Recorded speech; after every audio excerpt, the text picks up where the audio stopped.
In this video, we'll look at how to selectively apply color correction to individual layers so that they don't affect the layers below.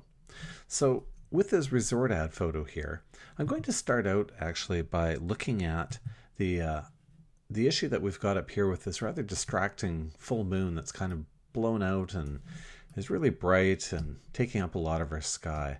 So let's do a quick selection around that area, flip to quick mask mode, and just give that a slight blur so that it feathers up the edges a little bit. So that looks pretty good like that.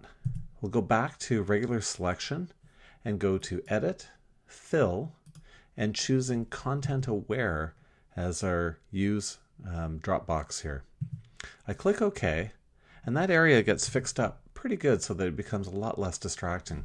Now, it looks a little phony up here, so what I might do is just choose the clone tool, or clone stamp, and take some of the cloud from this area and clone it up in the top here just to give something a little bit more natural. Now you can see that isn't blending very well, so let's switch to the spot healing brush and give it a little extra cleaning up there. And that should get rid of that edge. And give it a little bit more there too. So now that we've got that, if I take this photo and I use the Move tool right over here at the top of the tool panel, and I drag this photo on top of the larger main background image, here's what we'll see happen. So of course I've resized this inset photo ahead of time so that I knew it would come in at the correct size.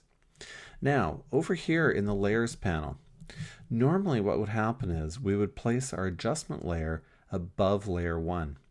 And because adjustment layers affect everything below, it would also affect the background layer. So we'll follow the same process. Right down here, half black, half white circle, let's choose curves. And I'm going to give this a little darker background. And let's push the 3/4 tones down just a little and push the quarter tones back to where they started. So you can see I've just darkened up the 3/4 tones in the shadow a little bit. Now if I go turn that adjustment layer off, you can see that it's affecting both layers. So what I do is I'll hover my mouse just in between the two layers, between the adjustment layer and the layer below. When I hold down the Option key, I get this square with a little downward pointing arrow. What that allows me to do when I click the mouse is to clip that adjustment layer to layer 1. And now you'll see when I turn that adjustment layer off and on, it affects only my inset picture. I highly recommend for this assignment to work in RGB because you have a full tool set available. Remember, some filters and some commands don't work in CMYK. And as well, it's a little bit more intuitive color space to work in compared to CMYK, or at least for most people it is. So when I bring all my insets together, I'll build them here in my layers. Automatically when I drag them in, they're going to appear here as separate layers. My adjustment layer gets placed above the layer that I wish to affect. I hold down the Option key and I click, and that'll clip that layer to the one below. That way it only affects one layer.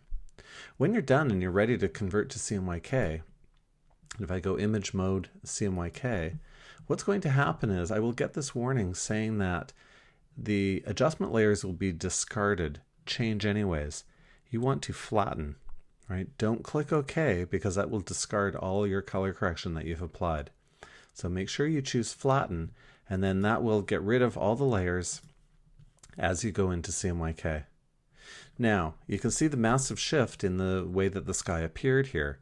This is something to keep in mind that you will find some changes, particularly with intense blues and greens, that cannot be created in CMYK compared to RGB. If I just Command Z for a second here, remember you can always go under Proof Setup, make sure it's on Working CMYK, and then choose Proof Colors and see what that image will look like in CMYK.